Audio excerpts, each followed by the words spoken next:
जिसको मैं चाहा वो बेवफा निकल गई, जिसको मैं चाहा वो बेवफा निकल गई। दारू आज मेरी जिंदगी बन गई, दारू आज मेरी जिंदगी बन गई। बचपन का प्यार पल में भुला दिया, बचपन का प्यार पल में भुला दिया। जा रे बेवफा मुझे दुनिया से उठा दिया, मुझे दुनिया से उठा दिया। प्यार कैलू हमारा से दूसरा से शादी, जिंदगी हमार जान कैलू बर्बादी।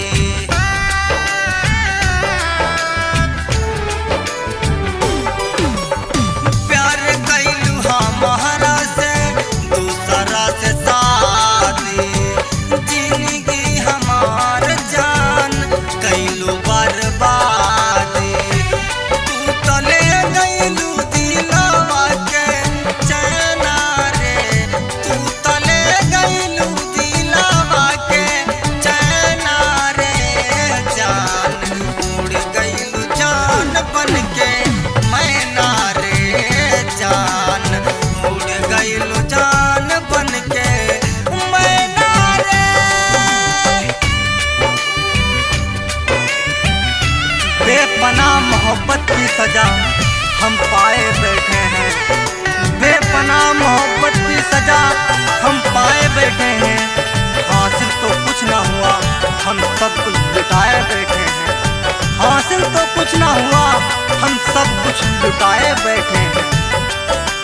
तुहरा के मन ले रही जन हम ज्यादा भगवान से, काहे खेलवाड़ कैलू हमरा यार मान से।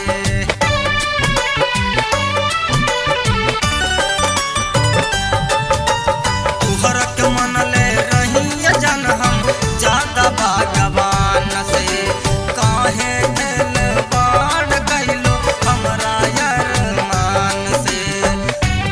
जैसे बरसेला बदरा दूनो नैना रे, जैसे बरसेला बदरा दूनो नैना रे। जान उड़ गइलू जान बन के मैना रे, जान उड़ गइलू जान बन के मैना रे।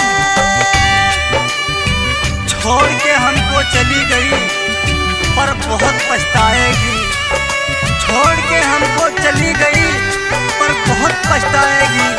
जब दुनिया मारेगी ठोकर तब तुझे मेरी याद आएगी, जब दुनिया मारेगी ठोकर तब तुझे मेरी याद आएगी। दुनिया सरावत के दिहलू जन तू पागल बना